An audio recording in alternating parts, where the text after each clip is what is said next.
Let's get more now on the government's plans to use private sector health clinics to help tackle NHS waiting lists. Well, the Health Minister, Maria Caulfield, joins me now. Very good morning to you, Maria Caulfield. Thanks so much for talking to us. So tell us a little bit more about these diagnostic centres that you're introducing. 13 of them, 8 of them privately run. Just how much difference is that actually going to make to patients? Well, the aim overall is to get 160, and we're at 114 at the moment. So these extra 13 will be around the country. 5 of them are going to be in the southwest. And for viewers that don't know what community diagnostic centres are, they're really centres at the heart of the community where you can get procedures, tests, scans done, such as MRIs, CTs, X-rays, ultrasounds. And they're really firstly to take the pressure off acute hospital settings, but also to make it easier for patients to get those tests done and to reduce their waiting times. And just on the scale of what we're doing at the moment, we think the 13 new diagnostic centres will roughly provide about 742,000 extra tests for patients every year. So, substantial amounts of investigations that will be done in them. Well, Labour says the government is currently not making enough use of private capacity. They say that 331,000 patients waiting for NHS care could have been treated since January last year. They say you're simply not being ambitious enough.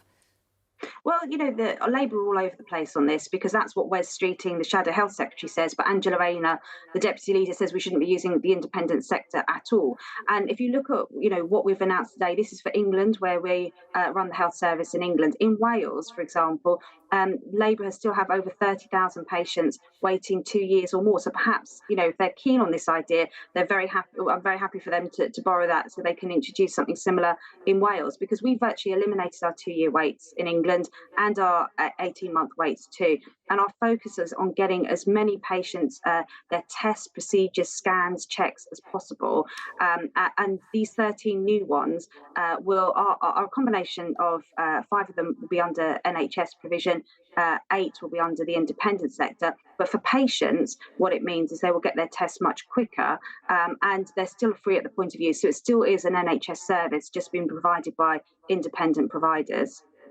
Well, yes, and you say you're relaxing the rules governing the awards of contracts by the NHS. There'll be greater freedom to award them without tendering. So given that you're relaxing the rules, can the taxpayer really be guaranteed that they're getting value for money? Yeah, and I've got one of these community diagnostic centres that's provided by an independent provider at the edge of my constituency. And when I speak to patients that use it, they can't speak highly enough of it. These are in the heart of the community, so patients aren't having to go to hospital for their tests. And they're often on high streets, they're often in sports centres. The one near me is at the home of Brighton and Hove Albion at their stadium. So we're making it as easy as possible. And the amount. But what about how they're paid for? That's the question I was going to ask, just because obviously, as well as relaxing the rules on the contract awards, also there obviously be NHS prices, as in free for people going into them. But how much will those private companies be charging the NHS? What does this mean for value for money for the taxpayer? So we are using the independent sector because they have got capacity, and we're spending about £19 billion a year, which sounds like a huge amount, but it's actually only 8% of the NHS budget. And what our focus is on trying to get those waiting times down for patients. That's the key focus. But this is good value for money because not only does it create extra capacity that we don't have at the moment. So, for patients waiting for CTs or MRIs or biopsies, this actually, helps reduce the waiting list for them. But also it takes the pressure off hospitals so they can focus on those acutely sick patients that really only can be treated in hospitals. So in a sense, it's a win-win for everyone, for patients to get their waits down and to increase the capacity so that hospitals are able to focus on the patients that can only be treated in the secondary care setting. Is this creeping privatisation? Well, look, we've been using independent providers throughout the history of the NHS. Most GP practices are actually independent businesses that take on an NHS contract. The same is true for dentists. There's very, very few dentists that are actually directly employed by the NHS. Most are independent providers. And this is just an extension of this. For the patients, the important thing is it free at the point of use? Yes, it is. Is it still NHS treatment? Yes, it is. But it's being provided by the independent sector who have capacity. And, when we have got so many people waiting for tests and procedures, it would be a crying shame if we didn't use the capacity that was there. And if you speak to patients, whether it's procedures such as hip operations that they've had done on the NHS in private sector providers, or whether it's the new community diagnostic centres, they can't speak highly enough of the treatment that they've had. But let's be clear, of the 160 that we're opening, there's only 4 at the moment that are being provided by the independent sector. Of the 13 we're announcing today, it's 8. So the vast majority is still in the hands of the NHS, but we want to use that extra capacity for the benefit of patients if it's available. I just wanted to ask you, while we've got you, about the news we saw yesterday of Greenpeace activists climbing onto the roof of Rishi Sunak's constituency home to protest against new oil and gas licences. Do you see that as a legitimate protest?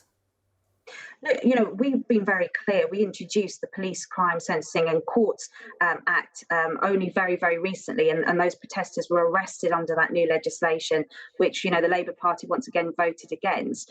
We can't have people, climbing on top of people's homes. We see the kind of devastation they cause when they stop traffic and trains around the country, stopping ambulances getting to hospitals, people getting to work. So that's why we brought in this new legislation, so that sort of protest, which really, we've seen it at sporting events recently too. What if people have got a legitimate cause? That's not the way to win hearts and minds. I've actually just been told some breaking news on this story that I will bring viewers, just to say that the 5 Greenpeace protesters arrested yesterday have been released on bail pending further inquiry. So that's just an update on that story. But quickly with you, Maria Caulfield, does it raise security concerns for you that they were able to climb onto the roof of the Prime Minister's home? Well, I'm not going to comment on the security arrangements of the Prime Minister. I don't think that would be a responsible thing to do. But it does raise concerns for everyone. Most people have seen some disruption from protesters, whether it's on the streets when they're driving to work, when they've been trying to get trains. We saw protesters climbing on trains in the past. We've seen it at the cricket, at the snooker, at the horse racing. Protesters just feel at the moment they can take the law into their own hands. And that's why we passed this new legislation, which Labour did vote against, and which is seeing protesters like this arrested for irresponsible behaviour such as this. On addressing concerns about his ULEZ scheme, his ultra-low emissions zone in London, by increasing compensation for people who want to exchange their car for a less polluting vehicle. Do you welcome the changes that he's introducing? Is that a good move? Well, I don't think it touched the sides of people's concerns. I think he's reacting to why Labour didn't win the Uxbridge by-election. £2,000 is nothing if you're having to replace your car. And I think he's waking up to the fact that this tax on ordinary working people in London it is not going down very well. We don't take that approach. We want to phase out petrol and diesel cars rather than tax people out of it. And I think the worry that people have is, if that's what Labour do in London where they're in power, what would they do to the rest of the country when they get into government? And I think it's been a wake-up call for Labour. That the ULEZ charge is so unpopular, but a scrappage scheme of a few £1,000s is not going to compensate people who are already struggling with the cost of living. And the solution that Labour has to the environmental problems there is to tax people more. Yeah.